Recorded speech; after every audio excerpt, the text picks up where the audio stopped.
Ladies and gentlemen, Honorable Chief Minister of Kerala,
distinguished dignitaries, esteemed women representatives from across India, ladies and gentlemen.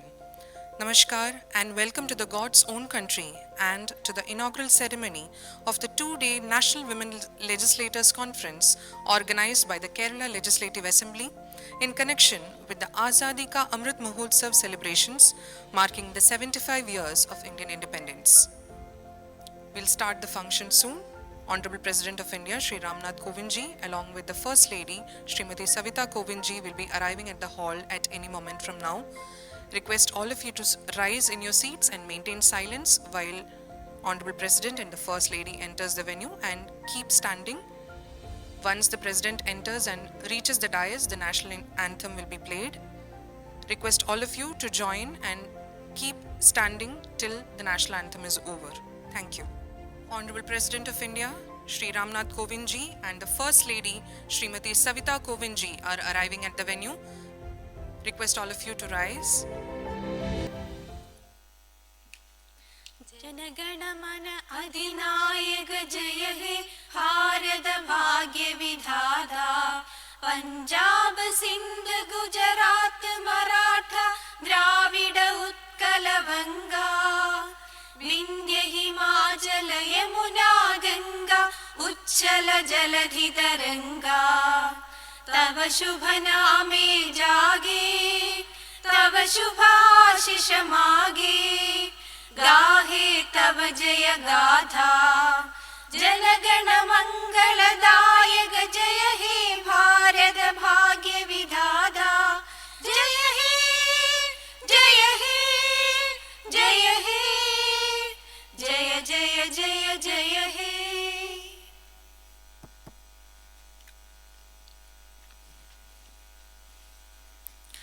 May I now request Honorable President of India, Shri Ramnath Kovindji, to light the ceremonial lamp and inaugurate the function.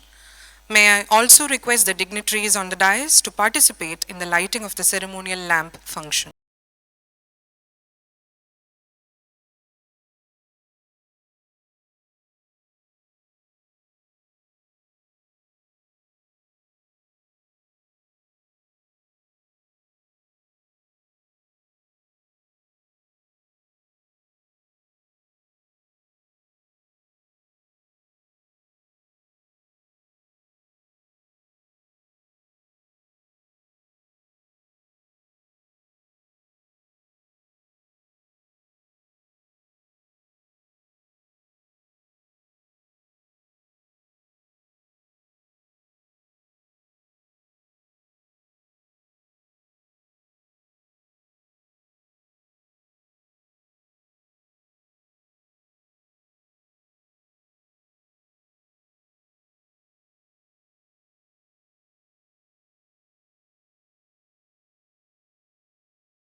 May I request Honorable Speaker of Kerala Legislative Assembly, Shri M.B. Rajesh ji, to present a memento to the Honorable President of India.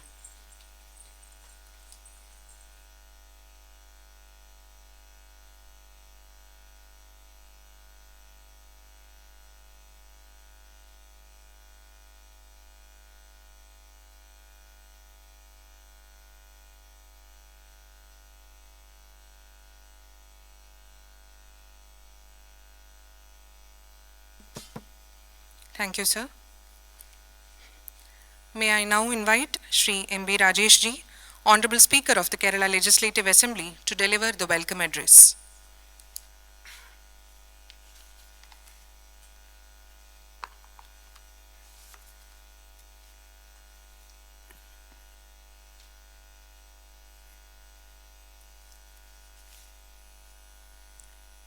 Honorable President of India, Sri Ramnath Kovind ji, Honorable Governor, Sri Arif Muhammad Khan, Honorable Chief Minister, Sri Pinarayi Vijayan, Honorable Leader of Opposition, Sri V.D. Satheeshan, Honorable Minister for Animal Husbandry and Dairy Development, Srimati J. Chinjurani, Honorable Minister for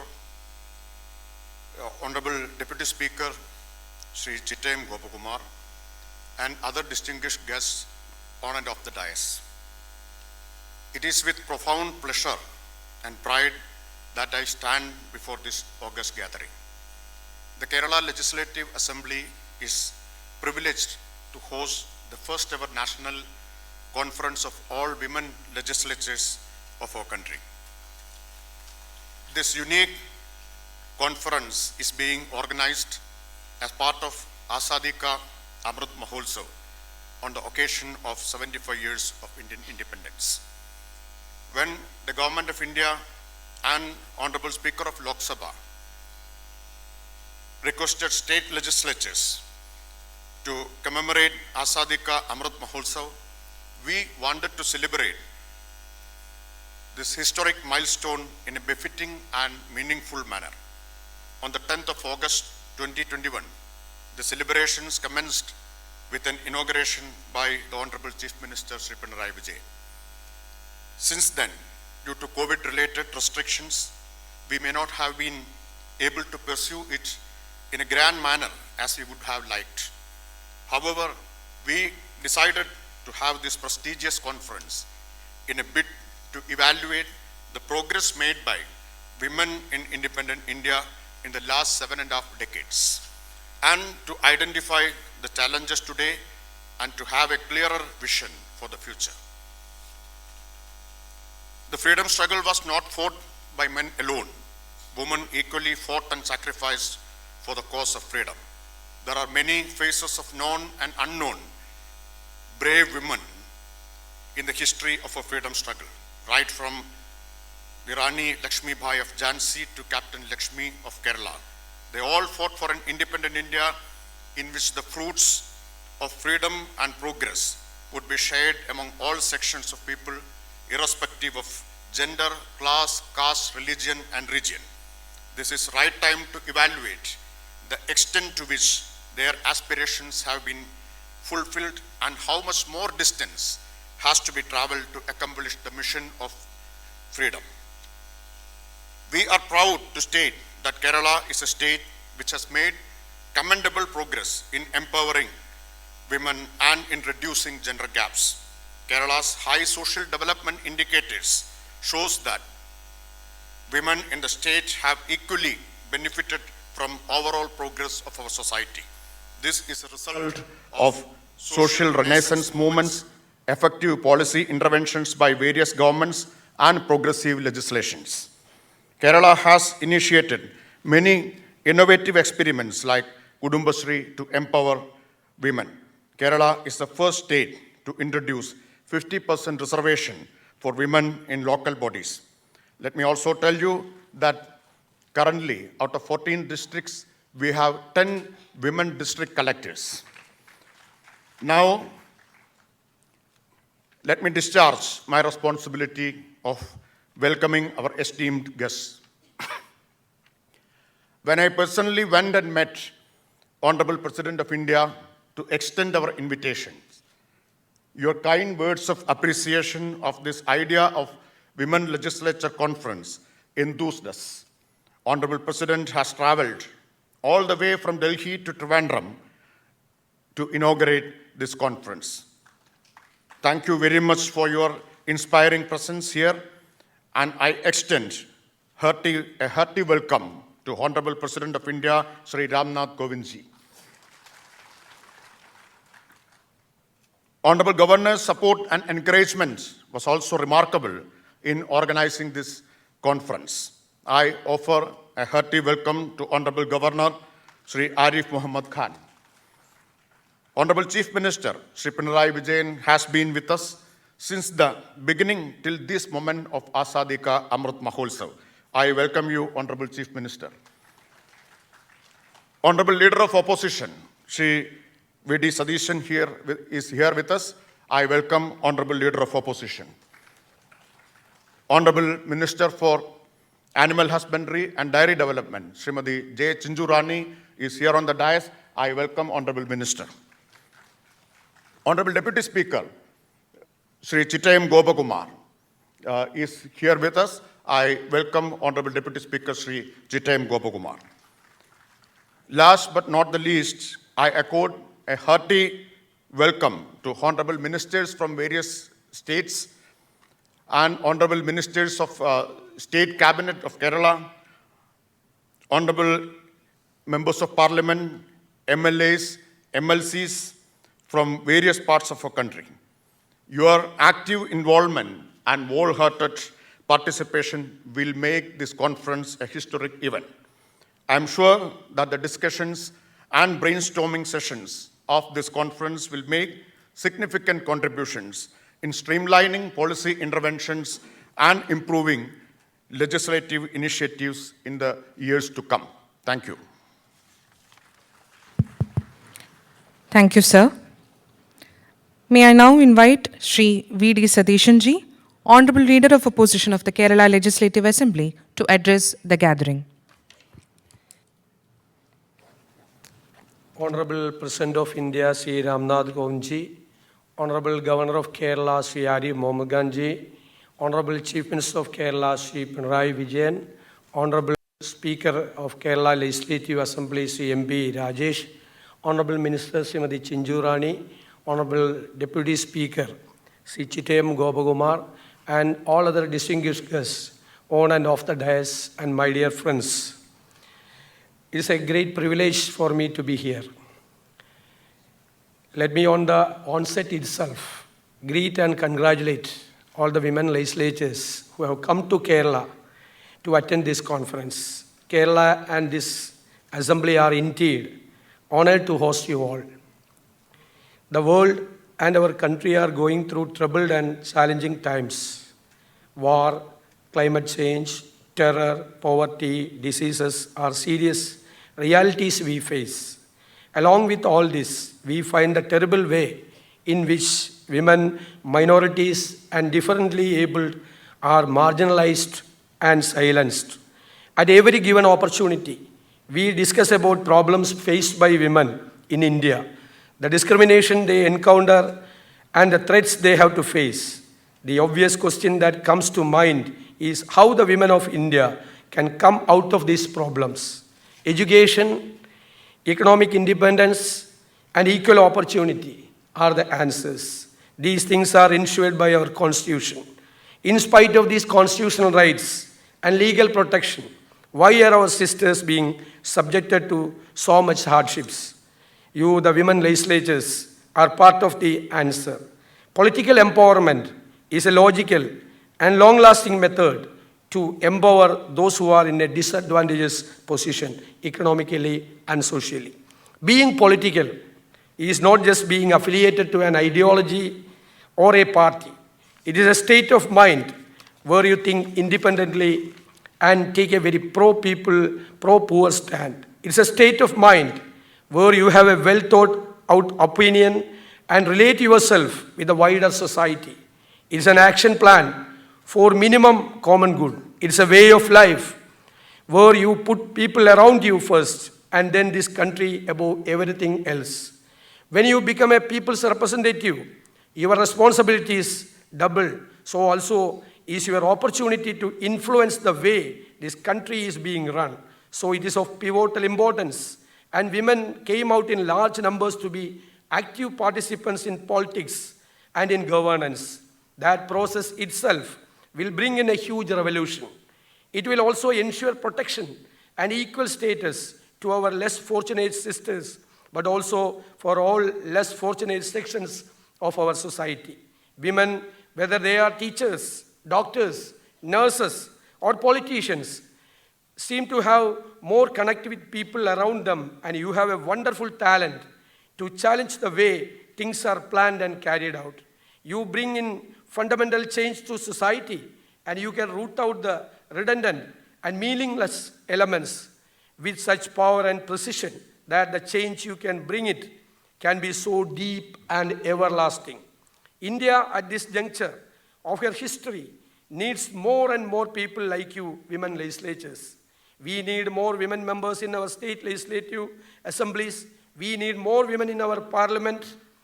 The revolutionary enactment brought in by Sri Rajiv Gandhi ensured 33.33% representation for women in panchayats and municipal corporations. I'm happy to say that Kerala made it 50% reservation. It has brought in commendable changes in the way our local bodies are run. It has also brought in tremendous changes to the lives of hundreds of thousands of women. This process has to go forward. The more the women in public life, it means more human element in politics and governance. More women in legislative assemblies mean more consideration for weaker sections and much more care to our environment and resources, because women are better and kinder managers. In this era of blatant communalism and divides, the more our sisters come to the forefront of our public life, these dangerous and nasty trends will come down, because women understand the ugly way these manipulative forces can work and ruin the lives of the coming generations. They can resist and finish off these dark forces waiting to ruin the very idea of India.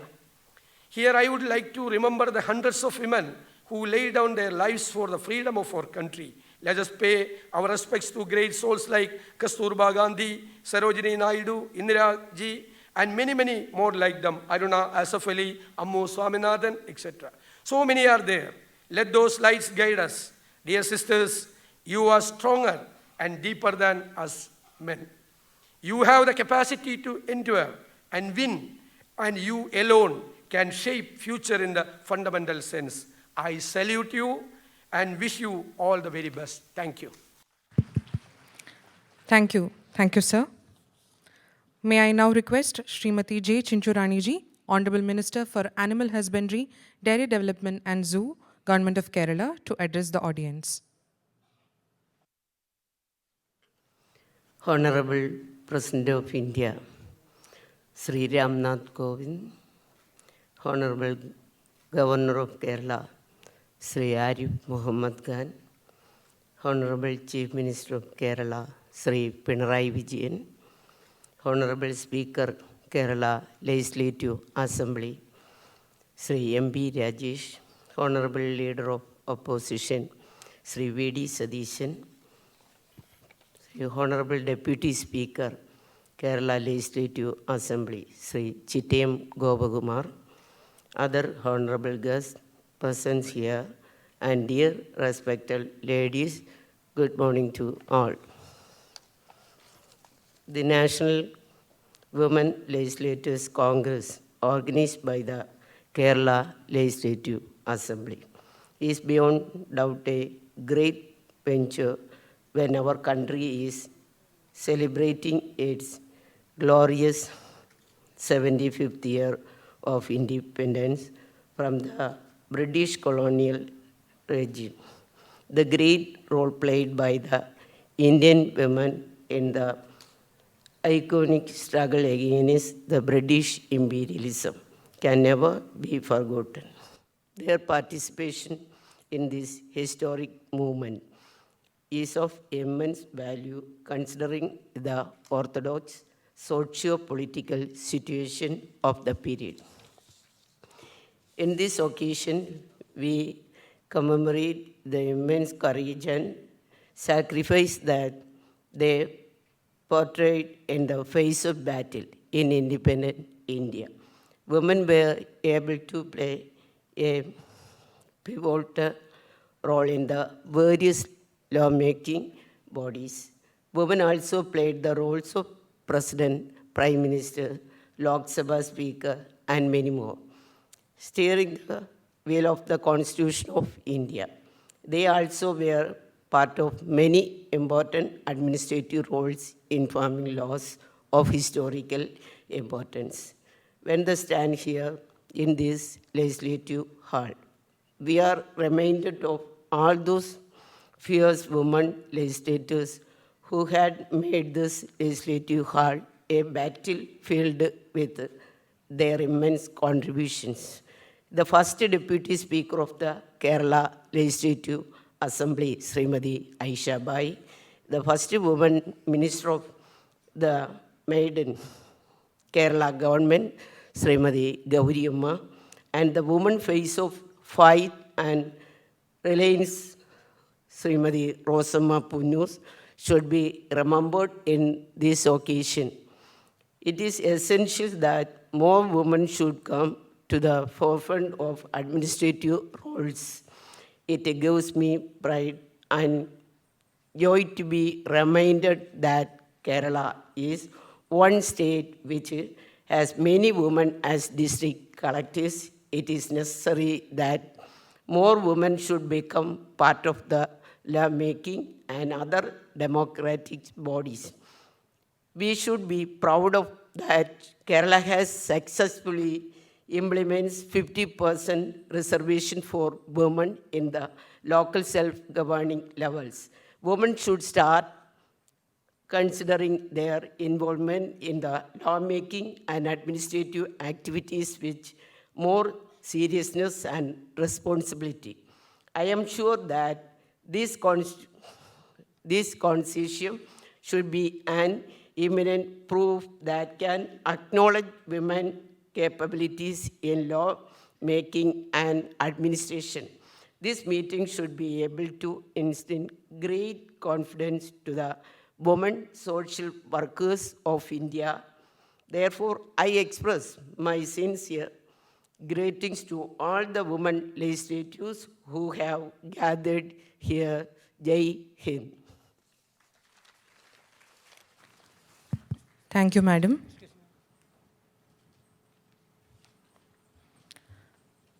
May I now invite Shri Pinarayi Vijayan, Honorable Chief Minister of Kerala, to address the august audience.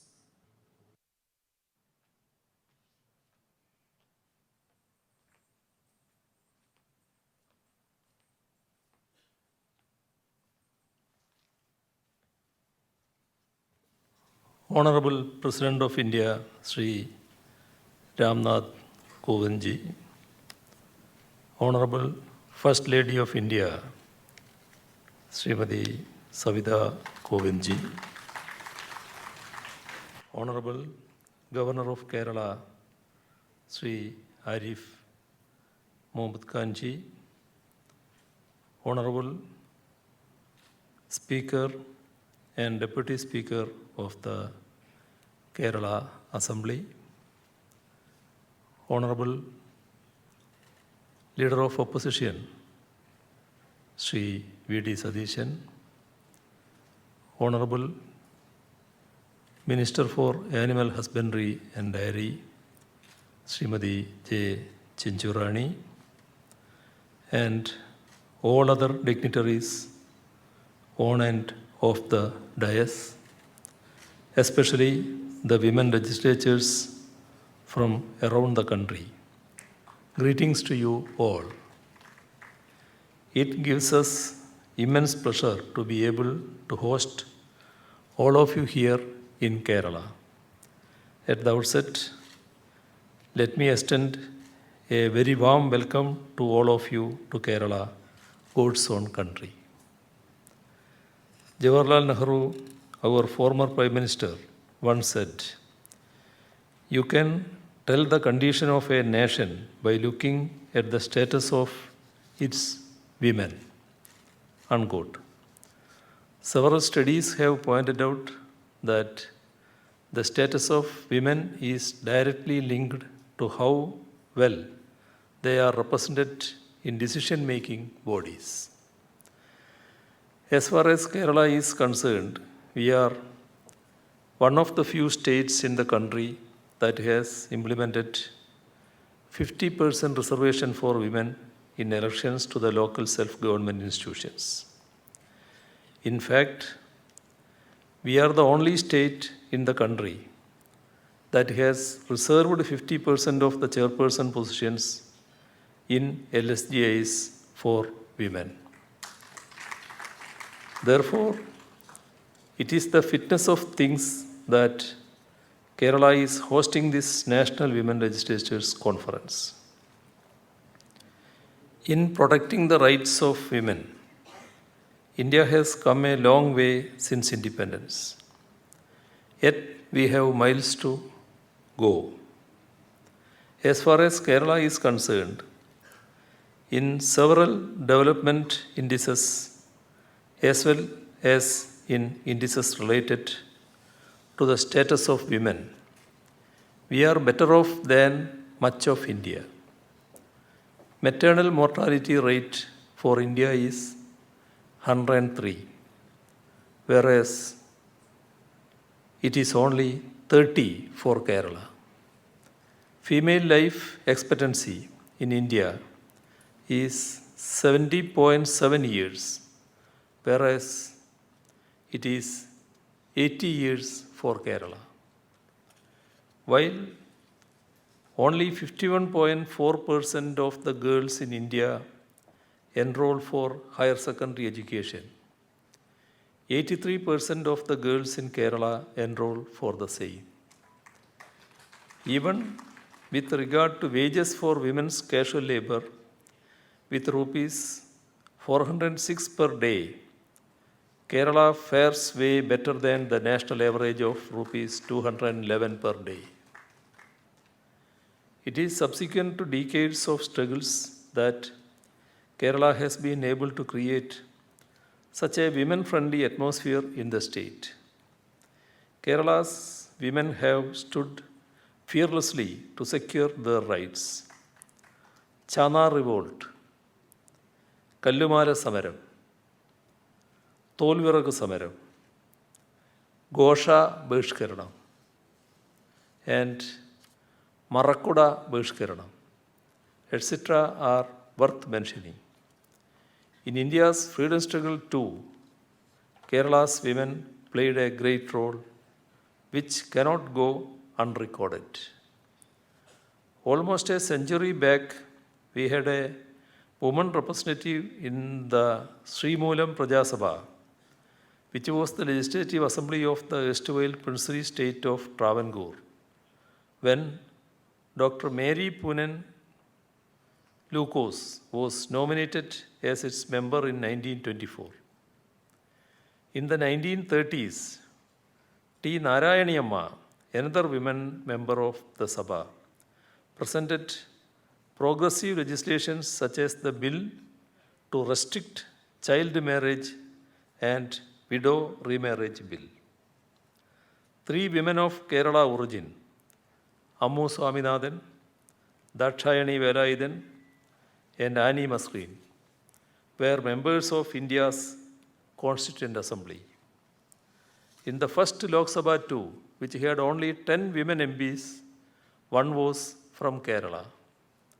The fact that the historic land reforms bill introduced during the first Kerala ministry was tabled by a woman, K.R. Gauriyamma, needs a special mention.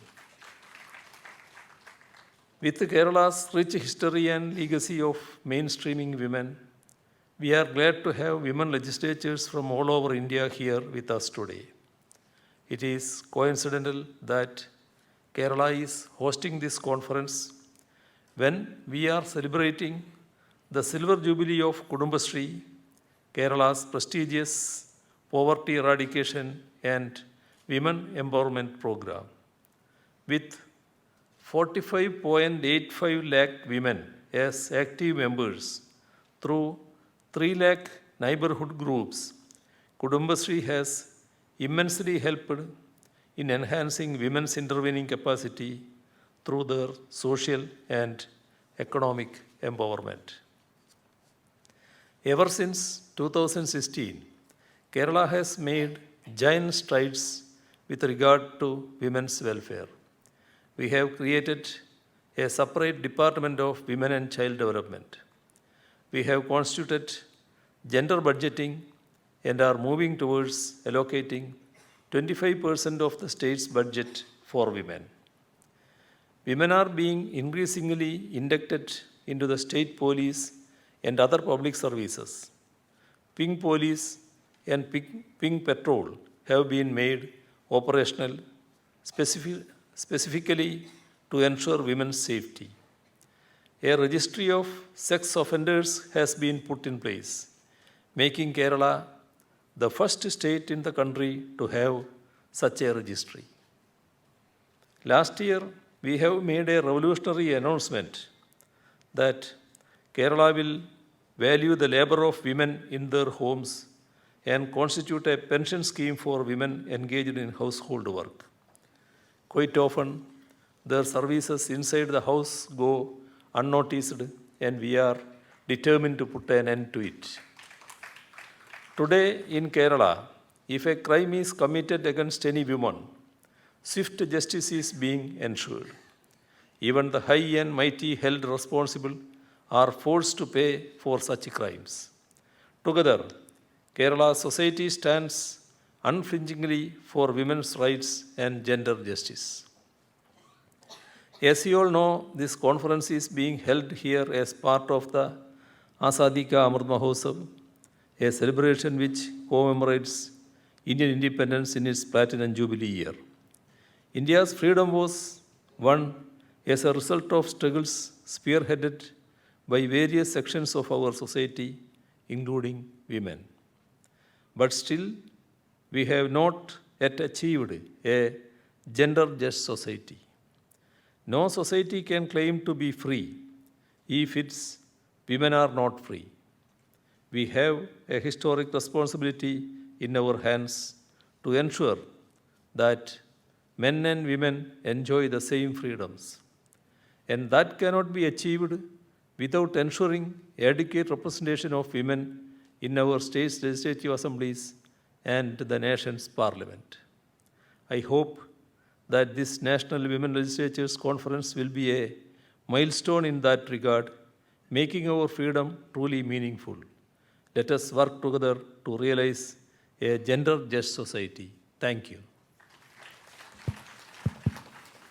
Thank you, sir. May I now invite Shri Arif Mohammad Khanji, Honorable Governor of Kerala, for addressing the August gathering.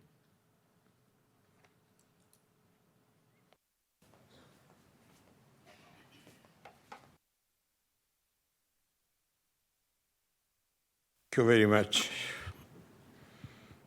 Manni Rashtrapati Ji, Shri Ramnath Kovind Ji, Honorable Chief Minister Shri Pinarayi Vijayan, Honorable Speaker Shri M.B. Rajesh, Honorable Minister for Animal Husbandry and Dairy Development Shrimati Chinchurani, Honorable Leader of Opposition Shri V.D. Satishan, Honorable Deputy Speaker Shri Chittayam Gopakumar, Honorable Members of Parliament and various legislative assemblies of the country who are participating in this conference. Friends, Ellavarkum Ente Vandanam. I am delighted to be part of the inaugural session of the National Women Legislators Conference, Kerala, organized by Kerala Legislative Assembly as part of Azadi Ka Amrit Mahotsav. the event has acquired added significance as our Manniya Rashtrapati Ji graciously consented to inaugurate this conference. On behalf of the people of Kerala, I extend hearty welcome to Rashtrapati Ji and First Lady to God's own country and to this conference of women lawmakers. The Kerala Legislative Assembly, just now pointed out by our Honorable Chief Minister, this state has the unique distinction of starting its business, the Legislative Assembly, started its business with a woman minister, Srimati K.R. Gauriamma, presenting first ever bill in the first ever session of the Assembly in 1957 when the state and Assembly came into existence.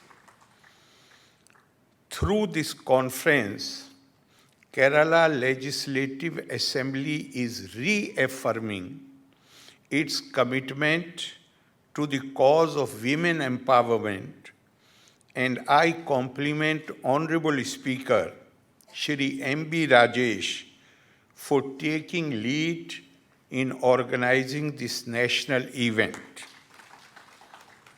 And I remember that few months back, he had also organized an event to honor the current and former members of the Assembly and Parliament as well from Kerala. As a nation, we have always reposed our faith in the abilities of women right from the Vedic times, which had recognized several Rishikas who authored sacred hymns. When we look back about the ancient tradition of India with regard to women's education and participation, then we see empowered and confident women in every sphere of life. The study of our ancient books reveals that, like many others, we also started our civilizational journey with the worship of women. We have an ancient book of Krishna Stuti called Gita Govindam. The very first verse of the book tells us that when the sky is overcast with clouds, when the path ahead of us is strewn with darkness, when we feel that the whole earth is shrunk from under our feet, even the strongest of men, Shri Krishna, becomes timid and fearful and puts himself in charge of Shri Radha. Megher Meduram Ambaram Vanbhuva Shama Tamal Durume Naktam Bhirurayam Tomev Tadimam Radhe Girham Prapaya Itham Nanda Nideshata Chaliteo Pirtyadva Kunja Durumam Radha Madhav Yor Jayanti Yamna Kule Raha Keliya. Here we see how beautifully the poet is idealizing women power. Now the problem is that we idealize women and stop there. The trouble is we do not really follow it wholeheartedly. We pass resolutions and unfortunately stop there. But I should say, in fairness to our governments, both the central and the state, and our great leaders like Shri Narayan Guru and Saint Chavra, and other philanthropic institutions that they have brought about a renaissance in women's education which helped in changing our attitudes positively. On the subject of gender justice and women empowerment. This ancient tradition of India that viewed women and men being controller of their own destiny found powerful expression in the words of Swami Vivekananda, who said, "No man shall dictate to a woman, nor woman to a man. Women will work out their destiny better than man can ever do for them. All mischief has come because man undertook to shape the destiny of women. We are proud of our nation's collective wisdom in including 15 lady members in the body that drafted our Constitution. Whereas in older democracies, the women had to struggle for more than a century for getting their right to vote to be recognized by their respective constitutions. Our Constitution granted to citizens equality before law, prohibited any discrimination based on factors associated with birth, including gender, affirming the truly inclusive character of our democracy. Such progressive measures have helped women to become equal partners in nation building. However, the paradox is that even after 7 decades of freedom, there are individuals who cultivate romance of regression and seek to marginalize women by imposing patriarchal restrictions on their public appearance and participation in public activities. Such actions violate the basic constitutional rights as well as the laws designed to protect women. We need to take immediate measures to build social, legal, and political sanctions against such persons and need to always remember that any group of people or even nation that does not march with the spirit of times, they become back numbers. In conclusion, I would reiterate what our Prime Minister has said, that it is time for us to think beyond women development. What we need is to move towards women-led development. Once again, my gratitude to Honorable President for gracing this event and guide us on how to utilize the power of democracy to ensure increased and equitable participation of women in public affairs. Loka samasta sukhino bhavantu. Thank you very much. Jai Hind. Thank you, sir. May I now invite Honorable President of India, Shri Ramnath Kovind ji, for the inaugural address.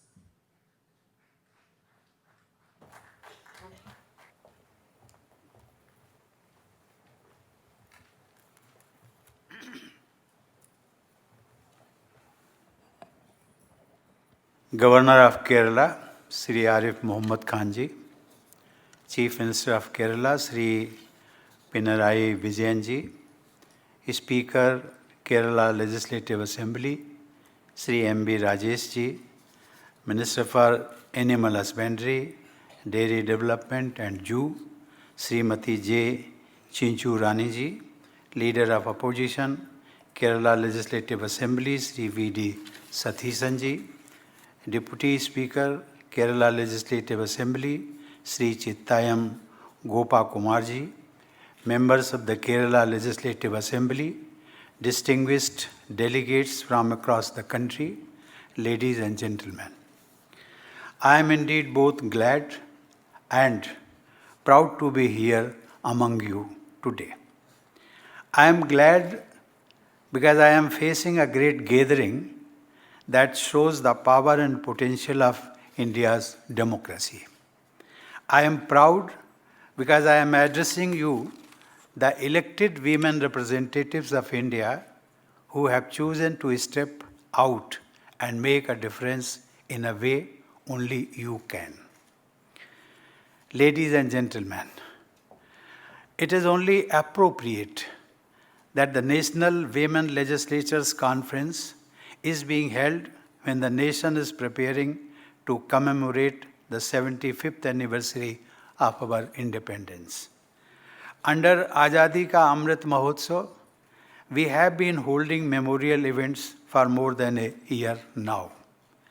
People's enthusiastic participation in various functions shows their zeal to connect with the past and rediscover for themselves the foundations of our republic.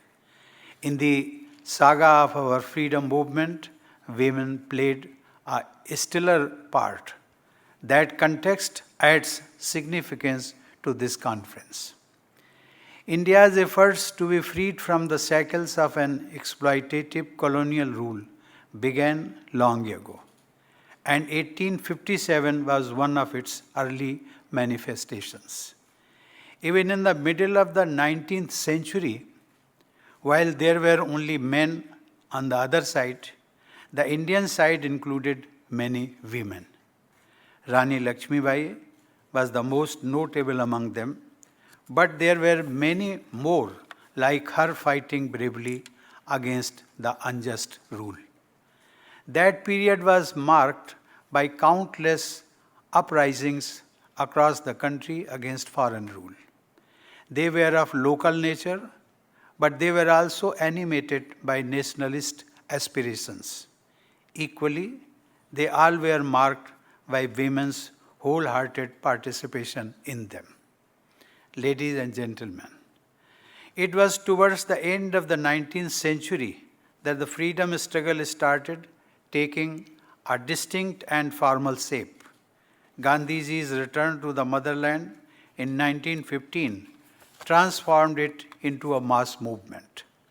A number of satyagraha campaigns led by him, from the non-cooperation movement to Quit India, had widespread participation of women. Indeed, historians have noted that women from all sections of society came out of their limited domestic spaces and joined public agitations in large numbers thanks to Gandhiji's unique leadership. I would like to add that those agitations were so successful eventually precisely because there was women's participation in them. Among the first women satyagrahis was Kasturba. Given the larger-than-life personality of her life partner, her own contribution to the nation tends to be ignored. She was not only the better half of the father of the nation, she was an inspiration to many women right from her days in South Africa. Also consider the Salt March to Dandi, the great event that changed the course of history. When Gandhiji was arrested, he chose to pass the mantle of leadership of this campaign to Sarojini Naidu. A great orator and poet, Naidu led by example and gladly faced a jail sentence. And how can we forget her associate, Kamala Devi Chattopadhyay? She was among the first women to contest elections, and she thus lit a torch that you have been carrying forward in India's times, in today's times.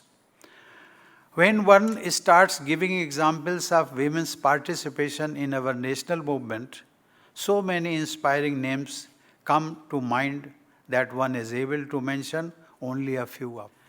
Before this August Assembly of Women Legislators, I would like to recall the historic sacrifices of Madam Bhikaji Kama and of Captain Lakshmi Sehgal and her associates in the Indian National Army led by Netaji Subhash Chandra Bose.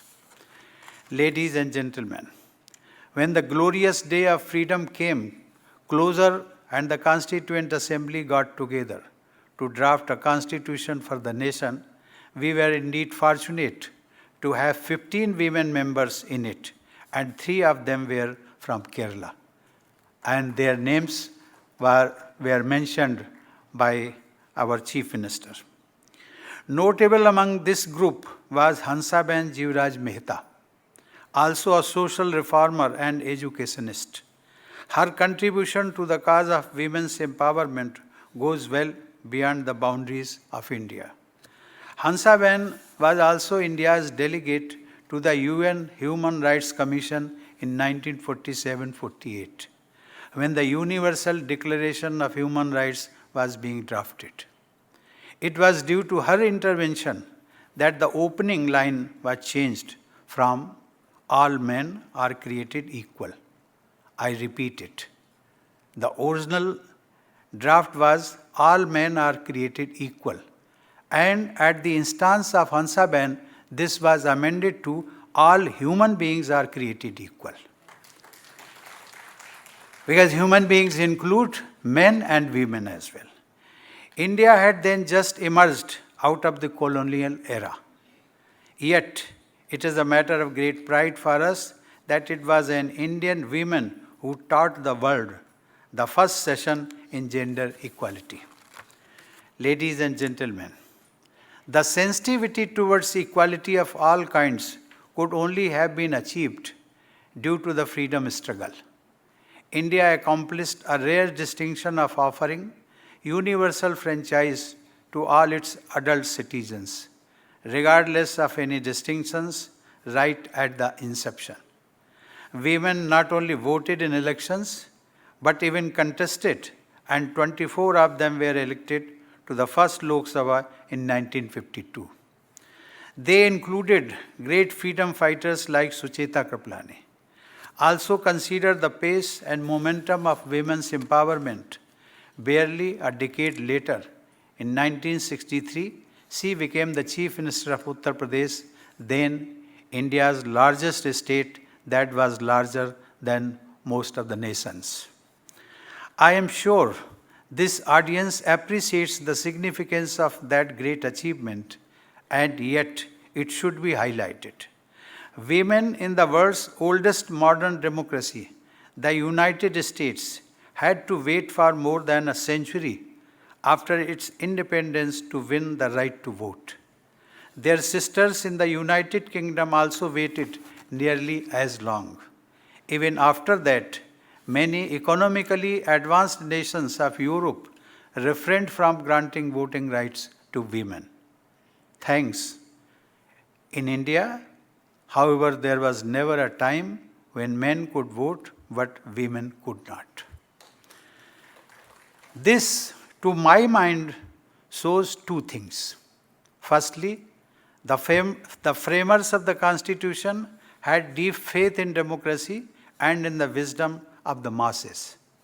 They considered every citizen as a citizen and not as a woman or a member of a caste or tribe, and held that each of them must have an equal say in shaping our common destiny. Secondly, from ancient times, this land has seen women and men as equal indeed, as incomplete without each other. I know of no other civilization that perceives God as Ardhanarishwar, half male and half female. Inspired by our ideas and values, we have gone further during these 7 decades and have provided for 50% reservation for women in local bodies.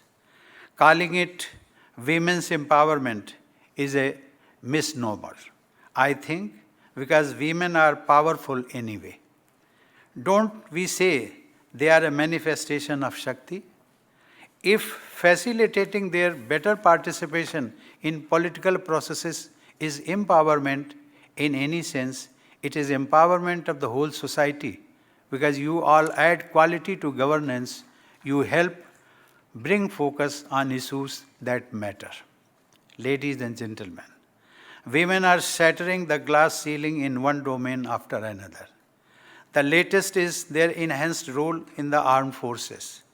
Their numbers are rising in the traditional male bastions of science, technology, engineering, mathematics, and management, collectively known as STEM.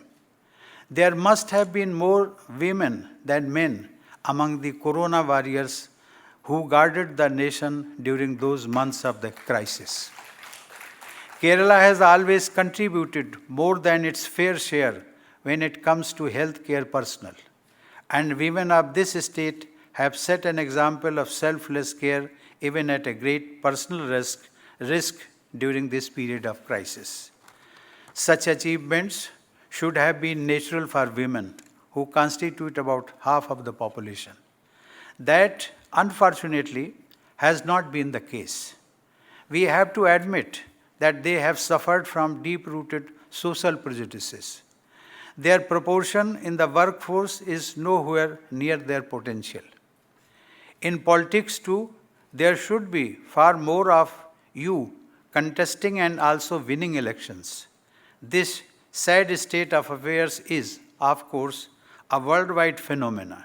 India has had at least one woman prime minister, and there has been one woman too among my illustrious predecessors in Rashtrapati Bhavan, when several nations are yet to have their first female head of a state or government. Putting the matter in global context helps us realize that the challenge before us is to change the mindset, a task that is not easy. It takes immense patience and time. We can certainly take solace in the fact that the freedom movement laid a solid foundation for gender equality in India, that we had a great beginning and that we have already come a long way. The mindset is already changing, and gender sensitivity, including towards the third gender and other gender identities, is advancing rapidly. The government is also doing its best to impart momentum to this trend with focused initiatives like Beti Bachao, Beti Padhao. Over the decades, the state of Kerala too has been a shining example, removing obstacles in the path of women's progress. Thanks to a higher degree of sensitivity among the population, the state has charted new paths in helping women achieve their potential in the spheres of health, education, and employment. This is the land that gave India the first women judge in the Supreme Court, Justice M. Fatima Bibi. It is in the fitness of things that Kerala is hosting the National Women Legislators Conference. Ladies and gentlemen, this conference is being held as part of Azadi Ka Amrit Mahotsav. At this historic juncture, we are not only looking back, but also looking ahead. We are now looking forward to the centenary of India's independence in the year 2047. The next 25 years promise to be the auspicious period of Amrit Kal. I am sure this conference will deliberate as much about women's role in the freedom movement as about women's role in nation building over the next quarter century. I now pronounce the concept of power of democracy inaugurated. I hope that this first national conference under power of democracy will be a great success. I congratulate the Kerala Legislative Assembly and its Secretariat for organizing this conference. I also extend my congratulations to all the delegates and invitees present here. I wish you all great success in your endeavors. Thank you. Jai Hind. Thank you, sir.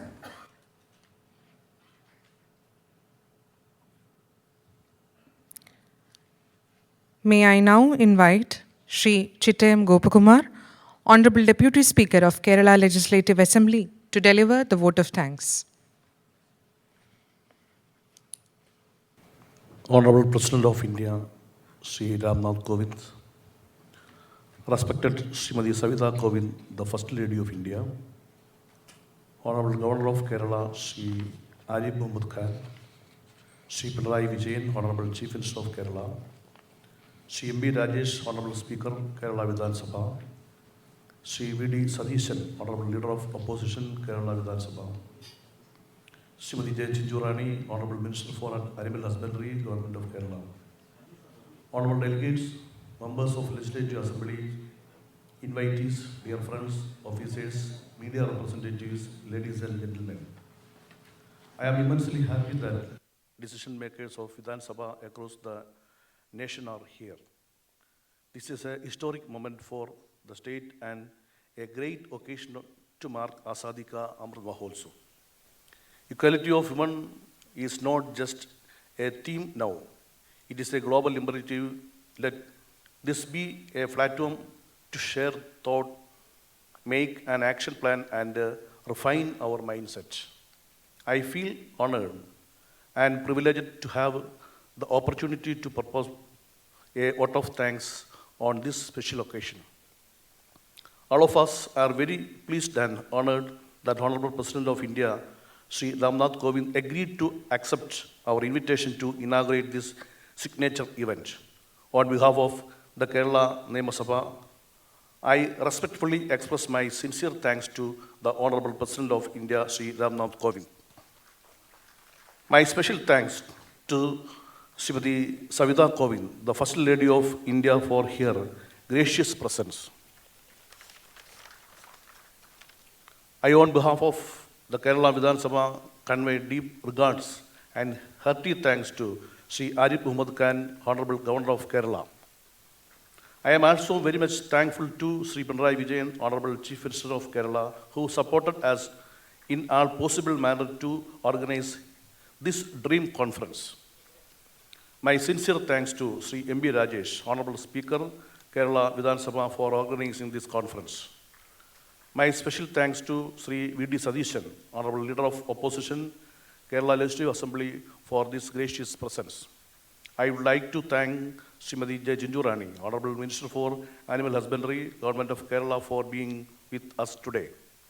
I would like to thank all the honorable delegates, members of Legislative Assembly, media representatives, and invitees present here.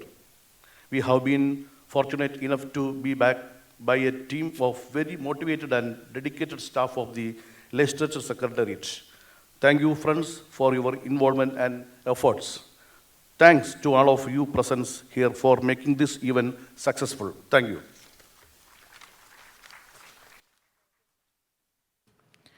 Thank you, sir. May I now request all of you to kindly rise for the national anthem.